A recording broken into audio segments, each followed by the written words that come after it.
I'd like to go over the study questions for C.S. Lewis's Grief Observed. This is a difficult text to interpret in any kind of definite way. I mean, in the sense that it is a personal record of his emotional and intellectual experience of grieving for his wife in really the immediate aftermath of her death. So, it's not a straight up sort of philosophical text in any regard, although it's very philosophical. I mean, say the first question, would you say that Lewis is just depressed? I mean, that obviously doesn't have a definite answer, but I thought it was an important question to ask because it does relate to, I think, Gustafson's essay on grief. If Lewis is just depressed, then grief is just sadness or depression or feeling of being down at the death of another, and that could be what grief is. But I think that Lewis would agree that with Gustafson, that grief is more than that. It's more than just sadness or depression or negative feelings in response to somebody's death. There's something else there. Lewis is definitely depressed. I mean, in the sense that if you look at his description of how he's viewing life in the beginning of that, it's depression. But it's not just depression, I would say. It's not just depression. It's something else too. It's the something else that is brought up by the absence of a person who's died. All sorts of questions emerge. There's something more there than just sadness and depression, I would say. But that's just sort of to get you thinking. There's no one right answer.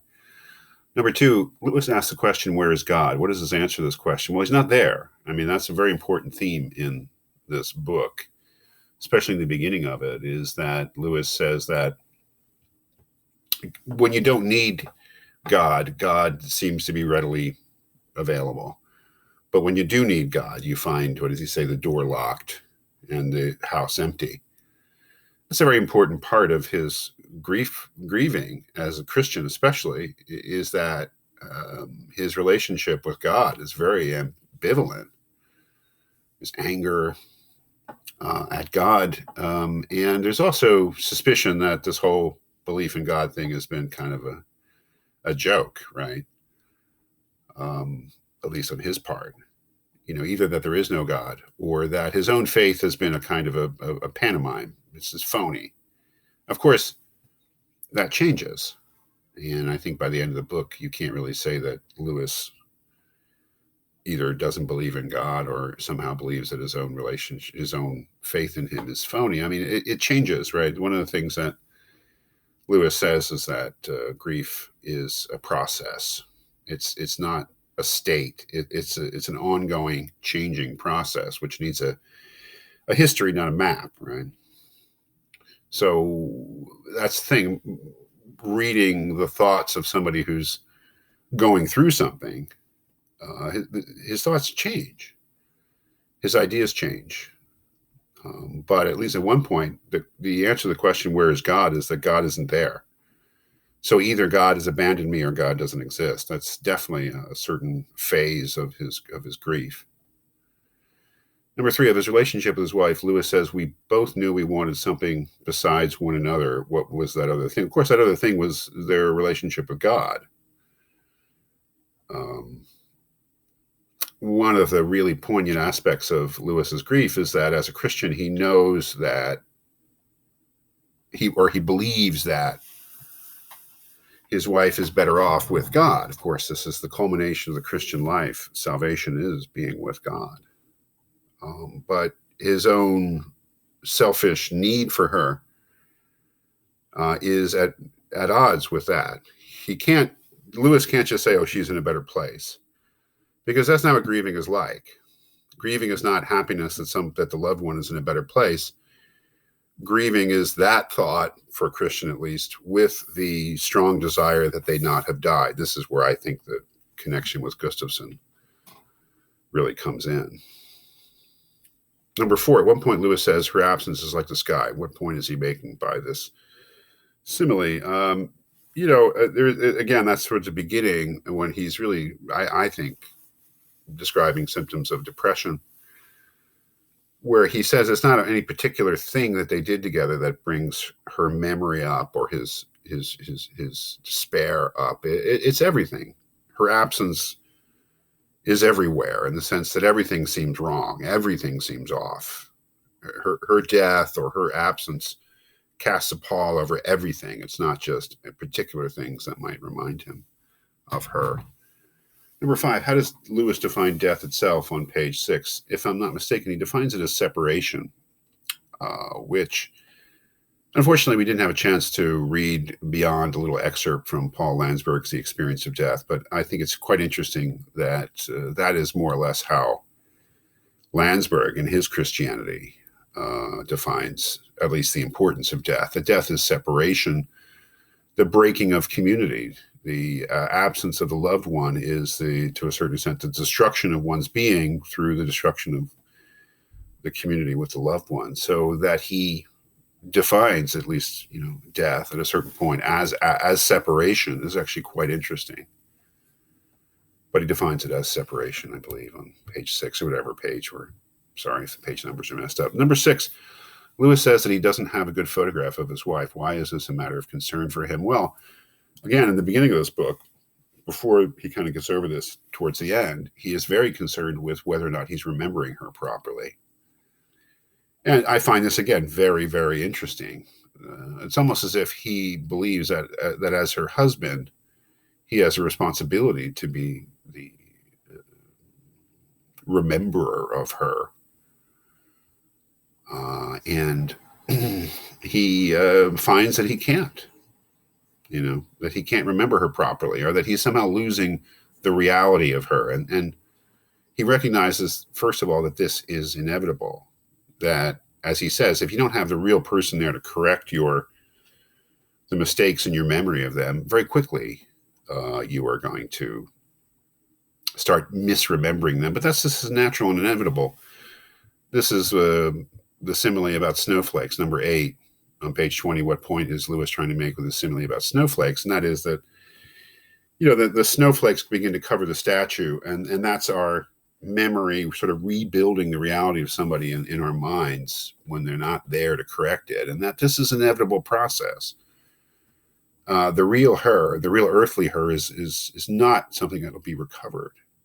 And again, towards the end, I think he begins to lose this anxiety. And it's really a matter of,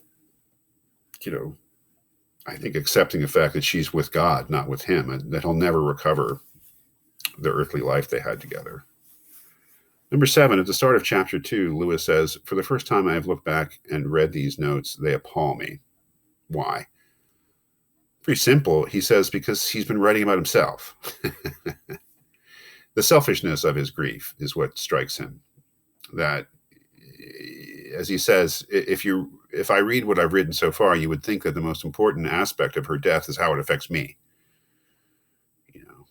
It's not really I'm not really writing about her, I'm writing about myself. And that's just kind of awful that we can't get over our own egotism, our concern with our own pain in something that has essentially happened to somebody else, right?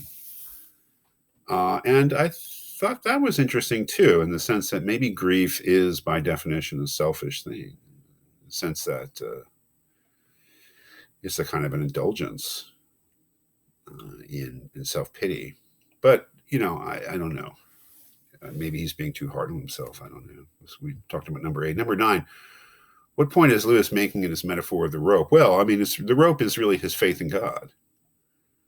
And over and over again, he says that has not really been tested until now, that he really thought he had faith in God, but he never had something truly, truly awful happen to him. Bad things happened. He went to war in World War I, had many family members who died. But this is the one, this is the defining tragedy of his life, is the death of his wife so soon after they, were married and had this, what all to all accounts, a very, very happy relationship, which they both felt really lucky to have gotten at their stage in life. This is what really tests the rope. When something really, really bad happens to you, that's when you know whether, the rope, that's when you wonder whether the rope is really going to hold, right?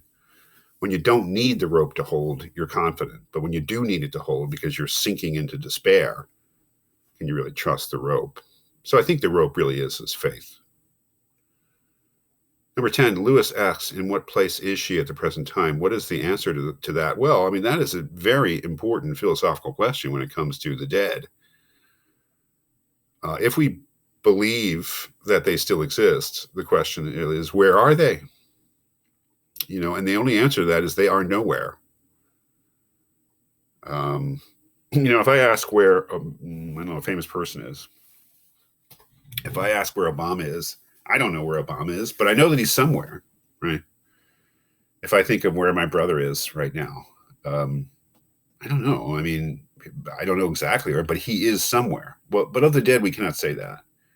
They are not in any place. They are not at any time. That was his answer. That is that this is the great challenge of believing in life after death, Christian or not, is that you have to believe that the person somehow continues to have some being, even though they are not in any place and they are not at any time, right?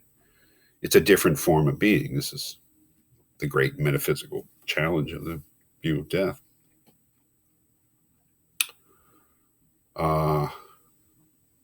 So the answer to the question, where is she, is she's not anywhere. Number 11, what point is Lewis making through his image of the spheres or globes? That's a very important aspect of this book. Great metaphor. Every Christian must believe that true self-realization comes after death. It comes in having a relationship with God, which is much closer and more intimate than we could ever have here. And that's why he characterizes her as a globe, a three-dimensional figure, now that she's with God, whereas in earthly life, she was a two-dimensional figure like he is now. And I think that's very consistent with a Christian view of life and the afterlife and salvation.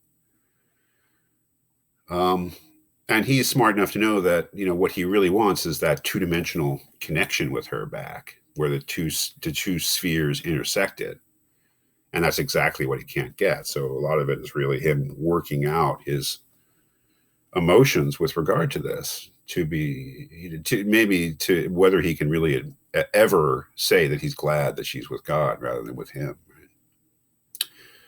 Number 12, does Lewis believe that we meet our dead ones again in the afterlife? It's a difficult question. In one sense, of course, no, in the sort of childish sense that we all sort of get together in a way that's similar to the way we were in life. That's not true, according to his take on it.